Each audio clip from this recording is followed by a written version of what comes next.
লালমনিরহাটের হাতীবান্ধায় নিজ ক্রয়কৃত ভূদখলীয় জমি উদ্ধার ও ন্যায় বিচারের দাবিতে সংবাদ সম্মেলন করেছেন এক ভুক্তভোগী পরিবার।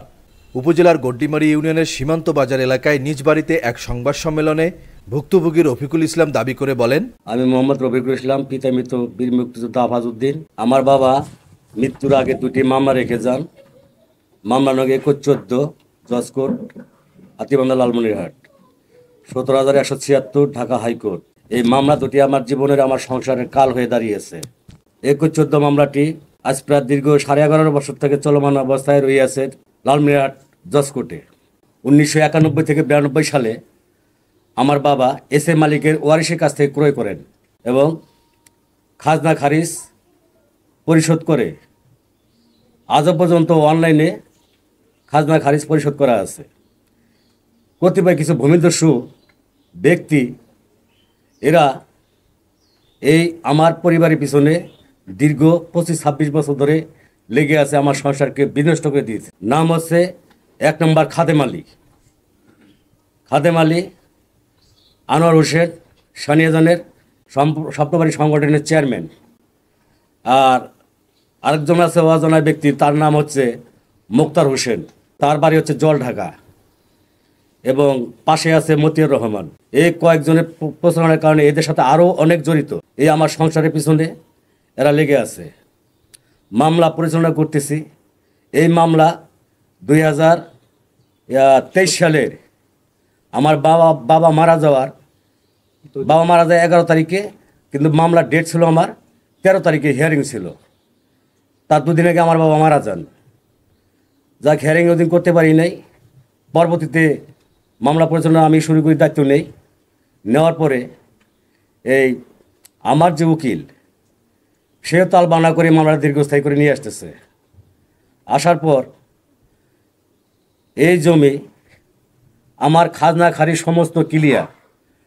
জমির হচ্ছে 1362, দাগ হচ্ছে 1362, খতিয়ান নাম্বার হচ্ছে 482। মোট জমি হচ্ছে 6 একর 11। 6 একর 11-এর মধ্যে আমার জমি হচ্ছে 186, রফিকুল ইসলাম গং। এই 186 শতক জায়গা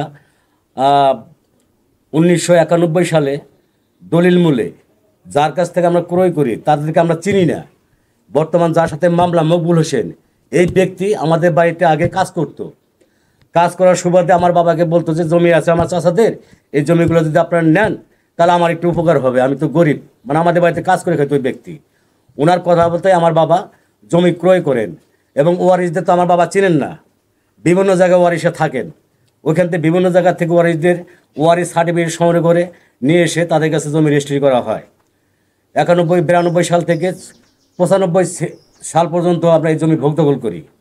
96 প্রবল বন্যায় এই ফ্ল্যাটটাই পাশ ভেঙে যাওয়ার পরে নদী, আমার জায়গা জমিগুলো আবার নদী গর্ভে চলে যায়।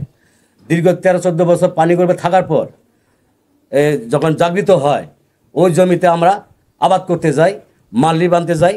তখন মাল্লি নিয়ে ঠেলাঠেলি হয় বিধায় আমরা বাটোয়ারা মামলা করি। এই জমিটার মূল মালিক ওসমান আলী, রোস্তম আলী, রসুল মাহমুদ, মোস্তার আলী, মকবুল হোসেন। এ 5 জন 6 একর 11 মালিক। এই 5 জনের কাছ থেকে, ওসমান আলীর কাছ থেকে নিচ্ছি আমি 122 শতক, যা এই যে খাজনা পরিশোধ করা আছে। আমার রোস্তম আলীর কাছে নিচ্ছি 64 শতক, এই 186 শতক। এই জাগ্রত হওয়ার পর, জমি জাগ্রত হওয়ার, এরা আমাকে দখল দিচ্ছে না। এই ভূমিদস্যুদের কারণে আজকে আমি এই অবস্থায় আছি। আমার পিঠ দেয়ালে ঠেকে গেছে। আমার রাস্তাঘাটে হাঁটবো, কোথায় যাব, কোথাও উৎপেতে থাকে, কখন আমাকে মেরে ফেলবে ঠিক নাই। এই সংবাদ সম্মেলনের মাধ্যমে আমার ন্যায্য বিচার দাবি করতেছি আমি। বর্ণমালা নিউজ ডেস্ক।